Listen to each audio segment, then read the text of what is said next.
आज मेरे साथ मौजूद है डॉक्टर हिफ्ज़ा खान, जो 5 से 6 सालों से नाज़रीन गरीब लोगों को, जो झुग्गी में बसने वाले लोग हैं, उनको फ्री में तालीम दे रही है। 2017 में जब मेरी यूनिवर्सिटी चल रही थी तो मैंने सोचा कि क्यों ना हम अपनी पढ़ाई तो कर ही रहे हैं, थोड़ा सा वक्त निकाल कर इन बच्चों के लिए भी कुछ किया जाए। बहुत बुरे हालात में ये लोग, इनके पास कुछ भी नहीं था, रहने को जगह नहीं थी, पीने के लिए साफ़ पानी नहीं था, वॉशरूम तक नहीं था इनके पास, और 3 वक्त का खाना इनको नसीब नहीं होता था। पहले ही दिन यहाँ पर 50 बच्चा आ गया, तो वो एक मेरे लिए बड़ी हैरानकुन बात। तो उन्होंने कहा कि अगर ये झुग्गी वाले बच्चे यहाँ पढ़ेंगे तो हम अपने बच्चों को नहीं पढ़ाएंगे। तो हम यहाँ पर खाना देते हैं डेली, इनको यूनिफॉर्म, बैग्स, सब कुछ हमारी तरफ से दिया जाती है। सब वो बच्चे हैं जो भीख मांगने जाया करते थे, लेकिन अब इनमें से कोई भी भीख मांगने नहीं जाता है। 7 साल हो गए हैं मैं यहीं पर हूँ। बहुत सा क्रिटिसिज्म फेस करना पड़ा। किसी मकसद को लेकर चलते हो तो हिम्मत अल्लाह ताला देता है। और सबसे बड़ी चीज़ के बच्चों को एहसास हुआ है कि उनकी रिस्पेक्ट है। मैं यही कहूँगी कि गवर्नमेंट कुछ ना करे,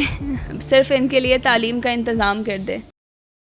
अस्सलामुअलैकुम, डेली धरती के साथ मैं आपका मेज़बान फ़हाद हसन। नाजरीन, आज आपकी खिदमत में एक ऐसी मोटिवेशनल स्टोरी लेकर हाजिर हुआ हूँ। आज मेरे साथ मौजूद है डॉक्टर हिफ्ज़ा खान, जो 5 से 6 सालों से नाजरीन गरीब लोगों को, जो झुग्गी में बसने वाले लोग हैं, उनको फ्री में तालीम दे रही है। तालीम के साथ साथ उनको एक कंटेनर नुमा स्कूल बनाकर वहाँ पर बच्चों को यूनिफॉर्म मुहैया करती है, खाना देती है और दीगर जो ज़रूरियात है बच्चों की वो पूरी करती है। इनसे बात करते हैं, जानते हैं कि ये ख्याल इनके माइंड में कब आया और आगे क्या इनके फ्यूचर प्लानिंग्स हैं। अस्सलाम वालेकुम जी। वालेकुम अस्सलाम। कैसी हैं आप? अल्हम्दुलिल्लाह। अच्छा, मुझे ये बताइएगा कि आप फ्री में तालीम दे रही हैं, जो झुग्गी में बच्चे रहते हैं, ये सब आपके माइंड में कैसे आया? कब आपने इन चीज़ों को नोट किया?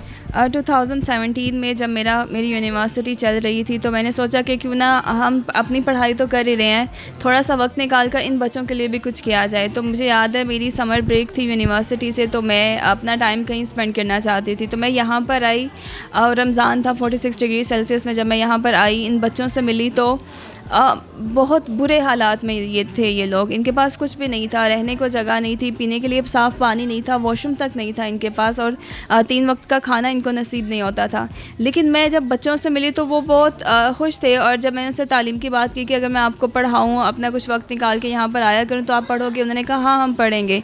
तो जैसे ही रमज़ान ख़त्म हुआ मैं यहाँ पर आ गई, मैंने एक कपड़े का कैंप लगा लिया यहाँ पर, और मैंने उर्दू बाज़ार से कोई 30 बच्चों के लिए स्टेशनरी पैक लिए थे। और मुझे याद है पहले ही दिन यहाँ पर 50 बच्चा आ गया, तो वो एक मेरे लिए बड़ी हैरानकुन बात थी। मुझे लगा शायद ये बच्चे शौक में आ गए हैं, आगे नहीं आएंगे, लेकिन जैसे जैसे वक्त गुजरता गया बच्चे बढ़ते गए, कम होने की बजाय। तब मैंने ये डिसाइड किया कि मैं इनको तालीम दूंगी। फिर बच्चों की बेस मैंने अच्छी बना दी थी कुछ महीने में। फिर मैं इनको लेके गई प्राइवेट स्कूल में। इन बच्चों ने टेस्ट भी क्लियर कर लिया, ऑलमोस्ट इनका सब कुछ हो गया था एडमिशन के लिए, लेकिन वहाँ पर कुछ और पेरेंट्स भी आए हुए थे।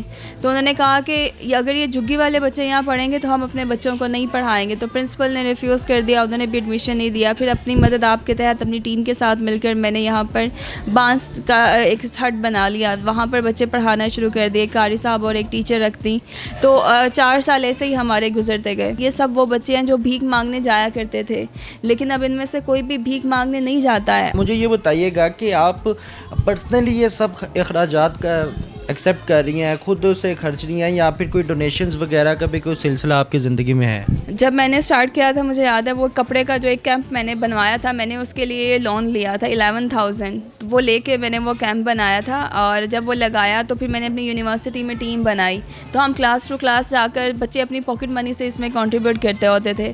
फिर आहिस्ता आहिस्ता जैसे ये स्कूल बना, लोगों को पता चलना शुरू हुआ, लोगों ने हमसे रब्ता करना शुरू किया। पहले एक टीचर रखी थी, फिर लोगों की मदद से हमने और 2 टीचर रखी, फिर बच्चों को खाना भी देना शुरू कर दिया, यूनिफॉर्म देना शुरू कर दिया। पहले ये बच्चे बहुत बुरी हालत में होते थे, इनके पास जूता तक नहीं होता था पहनने को। इनको सफाई के बारे में सिखाना शुरू किया कि इनका साफ़ सुथरा रहना कितना ज़रूरी है। ये बताइएगा कि लोगों ने आपको क्रिटिसाइज़ नहीं किया कि क्या कर रही हो, आप पेशे से डॉक्टर हो, आप अपनी जॉब करें, अपने काम को बढ़ाएं, आप फीसिस लें, अपने क्लिनिक्स बनाएं, हॉस्पिटल्स में काम करिए, किन कामों में आप पड़ गए हो? बहुत ज़्यादा लोग क्रिटिसाइज़ करते हैं। फैमिली वालों के क्या रिएक्शंस थे, नेबर्स के क्या रिएक्शंस थे, क्या कहना चाहेंगे आप? ये तो ऑब्वियस है कि एक लड़की जब हमारे मुआशरे में काम करने के लिए निकलती है तो उसे गलत ही समझा जाता है, उसे कोई सपोर्ट नहीं करता है। तो इवन कि जब मैं यहाँ आती थी तो यहाँ के लोग भी मुझे, जिन बच्चों को मैं पढ़ा रही हूँ, इनके पेरेंट्स तक मुझे सपोर्ट नहीं करते थे, क्योंकि एक इमेज बन चुका हुआ था कि यहाँ पर NGOs आती थी, इनको इस्तेमाल करती थी, इनकी पिक्चर्स बनाती थी, लेकिन इनके लिए कभी किसी ने कुछ नहीं किया था। तो उन्हें लगता था कि शायद मैं भी इसी तरह से हूँ, उनके लिए कुछ नहीं करूँगी, यहाँ से कुछ 1-2 महीने रुकूँगी और चली जाऊँगी। लेकिन अल्हम्दुलिल्लाह 7 साल हो गए हैं मैं यहीं पर हूँ। बहुत सा क्रिटिसिज्म फेस करना पड़ा है, तोड़ फोड़ की जाती रही यहाँ पे कम्युनिटी की तरफ से, बहुत ज़्यादा हमें मुश्किलात का सामना करना पड़ा। लेकिन अल्हम्दुलिल्लाह जब आप किसी मकसद को लेके चलते हो तो हिम्मत अल्लाह ताला देता है। दुरुस्त फरमाया आपने। मुझे ये बताइएगा आगे मज़ीद इस काम को कहाँ लेकर चलना चाहती हैं आप? देखिए, अभी ये 7 साल का सफ़र हमने तय कर लिया है अल्हम्दुलिल्लाह, और 70 बच्चों का फ्यूचर अल्हम्दुलिल्लाह हमने सिक्योर कर लिया है। लेकिन यहाँ पर सैकड़ों की तादाद में बच्चे हैं जो कि रोज़ स्कूल के बाहर खड़े होकर अंदर वाले बच्चों को हसरत से देख रहे होते हैं। तो हमें ये जगह, चूँकि LDA की है, ये हमारी जगह नहीं है और ये कंटेनर बेस्ड स्कूल है, ये हमें किसी भी वक्त खाली करना पड़ सकता है और यहाँ पर इतनी कैपेसिटी नहीं है कि हम बाकी बच्चों को कर सकें, या जैसे बच्चे 5 क्लास से आगे मूव कर रहे हैं तो उनको बिठाने की यहाँ पर हमारे पास जगह नहीं है। तो उसके लिए हमें यहाँ ज़मीन चाहिए जहाँ पर हम ये वाला भी शिफ्ट करें और फ्यूचर में एक प्रॉपर बिल्डिंग बेस्ड स्कूल बनाएं, ताकि तमाम झुग्गी वाले बच्चों को हम तालीम दें। उनका हक़ है, लेकिन ना तो गवर्नमेंट इसके ऊपर कुछ कर रही है और ना ही दूसरे इदारे। अच्छा, ये बताइएगा कि स्पेसिफिक इसी एरिया में आपका ये कदम उठा है या फिर बाकी शहरों में, बाकी जगहों पे भी आप सोच रही हैं या फिर आप कर रही हैं काम? मैंने जो आगाज़ किया था वो यहीं सब्ज़ाज़ार से किया था, और इसके बाद मुझसे गिलगित बल्तिस्तान में कुछ लोगों ने रब्ता किया कि वहाँ पर भी ऐसी ही सूरत हाल है, तो मैं वहाँ पर गई, ऑल द वे मैंने ट्रैवल किया। वहाँ पर अल्हम्दुलिल्लाह से अब मेरे 3 स्कूल हैं और 600 बच्चा फ्री तालीम हासिल कर रहा है। मैंने वहाँ पर कम्युनिटी की मदद से ही वहाँ पर स्कूल स्टार्ट किए। अच्छा, ये बताइएगा जैसे कि आपने उस शहर में भी अपना काम शुरू किया और यहाँ लाहौर सब्ज़ाज़ार में आपने जिस तरह से 4 से 5 साल पहले अपने इस काम को शुरू किया, आपने इस काम का आगाज़ किया, जिस तरह से नेक नियति के साथ आपने जो कदम बढ़ाया है, और हमारी तो दुआएं आपके साथ हैं। बट ये बताइएगा कि जिस तरह आपने कहा कि ये बिल्डिंग कंटेनर टाइप, ये जो स्कूल बनाया गया है, ये कभी भी खाली किया जा सकता है, तो डोनेशंस का क्या सीन है? देखें, अभी जो चल रहा है इसमें हमारे पास इतने लोग तो हैं कि हमारे टीचर्स की सैलरीज़ और वो एक्सपेंसेस हमारे कवर हो जाते हैं। लेकिन हम इन बच्चों के लिए बहुत कुछ करना चाहते हैं। जैसे हमें यहाँ पर कंप्यूटर्स की ज़रूरत है कि ये बच्चों को हम IT स्किल दे सकें, ताकि ये बच्चे साथ साथ अर्न भी कर सकें, क्योंकि यही अपने घर के बड़े हैं।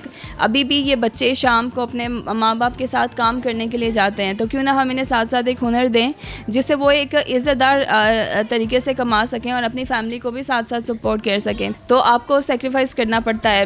मेरे भी बहुत से एम थे, बहुत कुछ करना चाहती थी, लेकिन आपको सेक्रीफाइस करना पड़ता है। क्या बात है। हिफ्ज़ा, मुझे ये बताइएगा कि हम बच्चे जब होते हैं तो माँ बाप की तरफ से हमारे माइंड में ये बात डाली जाती है कि बेटा तुमने डॉक्टर बनना है, इंजीनियर बनना है, पायलट बनना है, टीचर बनना है।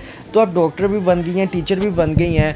बचपन में आपका शौक़ था या फिर कुदरत ने ही आपको सब कुछ बना दिया? ये सब कुदरत की तरफ से ही हुआ है। हाँ, मेरे दिल में इन बच्चों के लिए होता ज़रूर था जब भी हम बचपन में झुग्गियों के पास से गुजरते थे कि ये लोग किस तरह की ज़िंदगी गुजारते होंगे, क्योंकि हमें तो कहा जाता था कि इनके करीब भी नहीं जाना है, इनसे बात भी नहीं करनी है, इन्हें इंसान ही नहीं समझा जाता था। तो वो एक क्यूरियोसिटी थी मेरे अंदर कि ये किस तरह से ज़िंदगी गुजारते हैं। तो मैं बिना किसी को बताए, इवन कि जब मैं यहाँ पर आकर बहुत महीने पढ़ाती भी रही, तो मेरे घर वालों को या किसी को भी इस चीज़ की खबर नहीं थी, क्योंकि ऑब्वियसली वो पसंद नहीं किया जाता है कि हम इस तरह के इलाकों में जाकर काम करें या कुछ भी करें। डॉक्टर साहिबा, मुझे ये बताइएगा कि जिस तरह से आपको बहुत ज़्यादा क्रिटिसिज्म का निशाना बनाया गया, आज आप काफ़ी हद तक आप माशाल्लाह कामयाब हो चुकी है, अपना गोल के बिल्कुल आप करीब है। अब उन लोगों का आपके साथ क्या एक्सप्रेशंस होते हैं जो लोग आपको कहते थे कि भाई तुम नहीं कर सकती, तुम छोड़ दो, क्या तुम फजूल कामों में लगी हुई हो, और आज उन लोगों का आपके साथ क्या रवैया है? आज वो लोग अप्रिशिएट करते हैं। इवन के वही लोग जो मुझे कहते थे कि ये लोग चंगड़ आएंगे, चंगड़ ही रहेंगे, वो आते हैं स्कूल में, आके देखते हैं इन बच्चों को पढ़ता हुआ, क्योंकि पहले ये बच्चे बाहर घूमते फिरते रहते थे, आवारागर्दी करते रहते थे या क्राइम की तरफ जाते थे। लेकिन अब ये वो देखते हैं कि हाँ, अब उनके इलाके में भी एक सुकून है कि डेली झुग्गियों में पढ़ने वाले बच्चे अच्छी तालीम हासिल कर रहे हैं और मैनर्स आ गए हैं बच्चों में, और सबसे बड़ी चीज़ कि बच्चों को एहसास हुआ है कि उनकी रिस्पेक्ट है। ये बताइएगा कि हमारी गवर्नमेंट को क्या इक़दामात उठाने चाहिए ताकि इनके पास भी छत हो, इनके पास भी कुछ ऐसी रिहाइश की जगह हो, ये अपनी ज़िंदगी बआसानी से गुजार सकें? मैं यही कहूँगी कि गवर्नमेंट कुछ ना करे, सिर्फ इनके लिए तालीम का इंतज़ाम कर दे।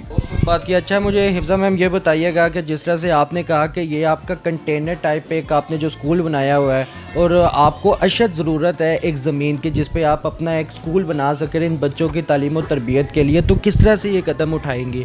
कोई डोनेशन लेंगी? किस तरह से आपको, कोई ज़ाहिर है अपनी जेब से ये तमाम अखराजात बहुत ज़्यादा मुश्किल होती है। जी बिल्कुल, ख़ुद से तो ये नहीं किए जा सकते हैं, लेकिन मैं रिक्वेस्ट करूँगी उन लोगों से जो कि मुखय्यर हज़रात हैं कि वो थोड़ा थोड़ा भी अगर कंट्रीब्यूट करें इस प्रोजेक्ट के लिए, तो एक वक्त आएगा कि हम ज़मीन भी ले लेंगे।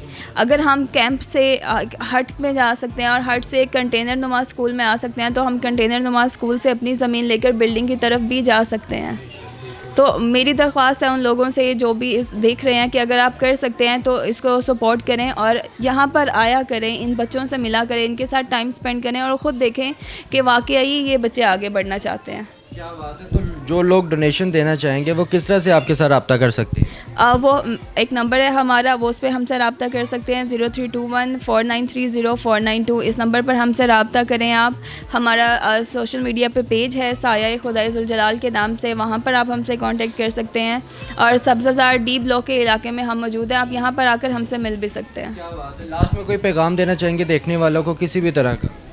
मैं यही पैगाम देना चाहूँगी कि हम लोग इन बच्चों को इज़्ज़त की नज़र से नहीं देखते हैं, इनको सिर्फ प्यार की ज़रूरत है, इनसे सिर्फ प्यार से बात करने की ज़रूरत है। अगर आप इनसे प्यार से बात कर लें तो ये बच्चे आप जो कहेंगे मानेंगे। आप इन्हें तालीम की तरफ लेकर आएंगे, ये तालीम की तरफ आएंगे। आप इन्हें रोज़गार की तरफ लेकर जाना चाहेंगे, ये उसकी तरफ भी आएंगे। लेकिन कोई इनके पास आता नहीं है, कोई इनसे प्यार से बात नहीं करता है, इनसे हमेशा बुरे तरीके से बात की जाती है। बहुत खूब जी। तो नाज़रीन, अगर आप डोनेशन देना चाहते हैं डॉक्टर हिफ्ज़ा खान को तो नीचे स्क्रीन पे मैं नंबर चला रहा हूँ, आप इनसे रब्ता कर सकते हैं। आप इनको खुद डोनेशन देना चाहते हैं, जितनी भी आप में नाज़रीन तौफ़ीक है, आप अपनी तौफ़ीक के मुताबिक इनको डोनेट करें ताकि ये अपनी ज़ात के लिए काम नहीं कर रही, ये उन बच्चों के लिए काम कर रही है जिन बच्चों को हकीर समझा जाता है, जिन बच्चों के करीब जाने से अतराते हैं लोग, घबराते हैं और शर्म महसूस करते हैं, ये उन बच्चों के लिए काम कर रही है। अपनी राय का इज़हार कमेंट सेक्शन पर लाजमी कीजिएगा। अपने मेज़बान को इजाज़त दें।